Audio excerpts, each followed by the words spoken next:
Building credit in Canada presents an impossible loop. Nobody wants to lend to you if you don't have a credit history, but you can't build a credit history until someone lends to you.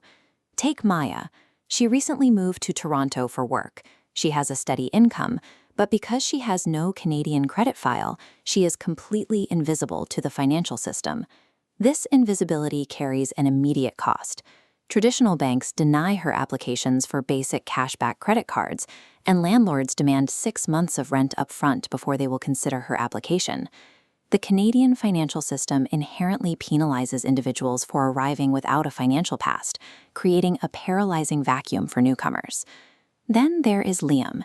He has been in the system for years and follows the standard advice, paying his minimum credit card balance on time every single month.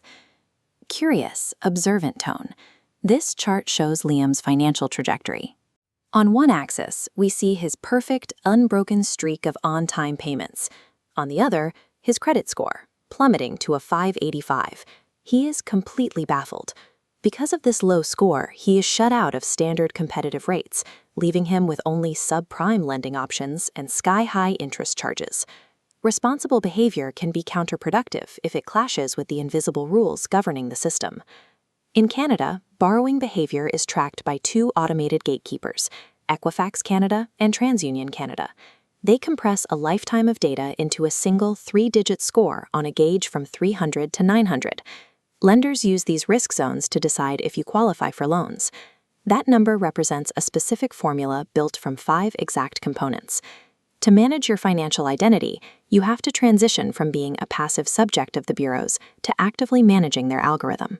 Maya's strategy targets the largest slice of the formula, payment history, which dictates 35% of her total score. Since traditional cards are out of reach, she opens a secured credit card. This requires a collateral cash deposit, like $500, which then sets her hard credit limit. She then uses microspending.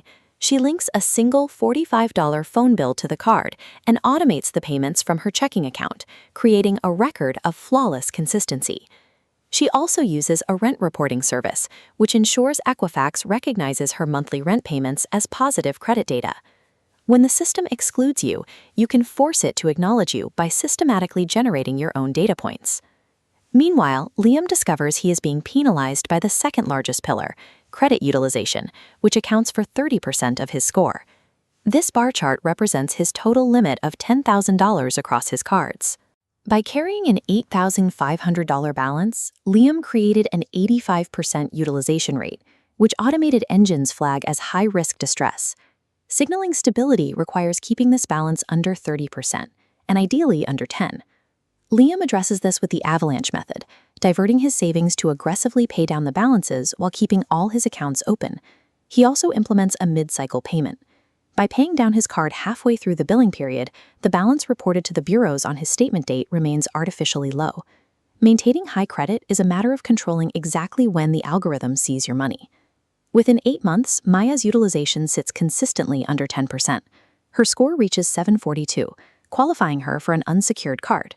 Liam's score rises to 755 in under 5 months. They both benefit from the third pillar, length of history, worth 15%. This is why keeping your oldest credit card active is vital. It grounds the average age of your file. The fourth pillar is credit mix at 10%, which favors a combination of revolving credit, like cards, and installment debt, such as auto loans. The final 10% is determined by new inquiries. Applying for multiple credit lines creates hard pulls that temporarily lower your score, while checking your own score on a mobile app is a soft pull with no impact.